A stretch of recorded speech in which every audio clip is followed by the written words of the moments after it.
Bismillahirrohmanirrohim. Assalamualaikum warahmatullahi wabarakatuh.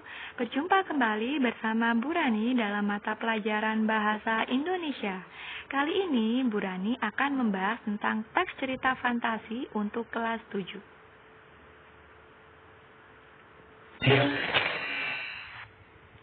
Pada pertemuan kali ini, kita akan belajar tentang apa itu teks cerita fantasi, tujuan cerita fantasi, ciri-ciri cerita fantasi, unsur intrinsik cerita fantasi, dan jenis-jenis cerita fantasi.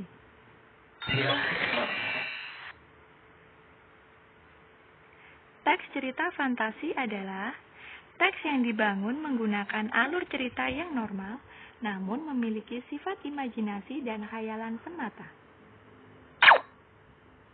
Cerita fantasi tergolong teks narasi jenis sugestif. Cerita fantasi mampu menimbulkan imajinasi atau daya khayal bagi pembaca. Cerita fantasi disebut juga cerita fiksi, cerita khayal, atau cerita rekaan. Cerita fantasi meliputi dongeng, cerita pendek, roman, novel, dan novelet. Berikut adalah contoh dari teks cerita fantasi. Nataga The Little Dragon, karya Ugi Agustono. Berlian 3 Warna, karya Vanessa Miftariani. Harry Potter, karya J.K. Rowling. Anak Rembulan, karya Joko Lelono. Dongeng Putri Bulan, karya Yus R. Ismail. Dan tentunya masih banyak karya-karya teks cerita fantasi lainnya. Tujuan teks cerita fantasi adalah untuk menghibur pembaca dan meningkatkan daya imajinasi pembaca. Ciri-ciri cerita fantasi. Ada keajaiban, kemisteriusan, dan keanehan. Cerita fantasi yang mengungkapkan hal-hal yang supranatural, kegaiban, dan kemisteriusan yang tidak ditemui dalam dunia nyata. Ide cerita. Ide cerita terbuka terhadap daya khayal penulis, tidak dibatasi oleh realitas yang ada atau kehidupan nyata. Ide juga berupa irisan atau dunia nyata dan dunia khayal yang diciptakan oleh penulis. Ide ceritanya terkadang bersifat sederhana, namun mampu memberi pesan yang menarik. Tema cerita fantasi adalah supranatural, gaib, atau futuristik. Menggunakan berbagai latar lintas ruang dan waktu.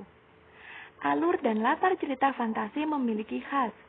Cerita yang dialami oleh tokoh terjadi pada 2 latar, yaitu latar yang masih ada dalam kehidupan sehari-hari dan latar yang tidak ada pada kehidupan sehari-hari. Rangkaian peristiwa cerita fantasi menggunakan berbagai latar yang bisa menerobos dimensi ruang dan waktu. Tokoh unik memiliki kesaktian. Tokoh dalam cerita fantasi bisa diberi ciri yang unik yang tidak ada dalam kehidupan dunia nyata. Tokoh yang memiliki kesaktian-kesaktian. Bersifat fiksi. Cerita fantasi ini sifatnya fiksi, maksudnya bukan kejadian nyata. Bahasa. Bahasa yang digunakan sangat beragam atau variatif, ekspresif, dan menggunakan ragam percakapan sehari-hari, bukan bahasa formal. Unsur intrinsik cerita fantasi.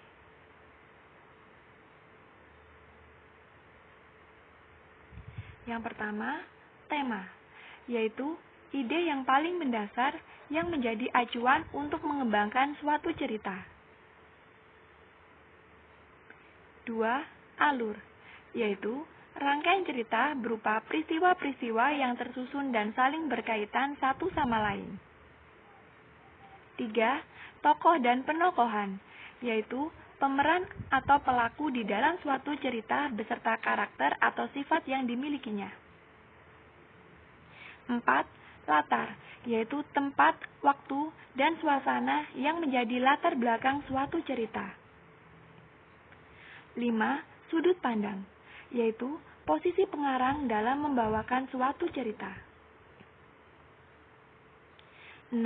Amanat, yaitu pesan yang ingin disampaikan oleh pengarang di dalam cerita dan penokohan.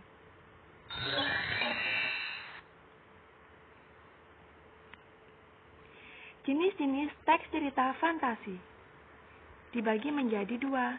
Yang pertama, berdasarkan kesesuaiannya dengan kehidupan nyata. Yang kedua, berdasarkan latar cerita.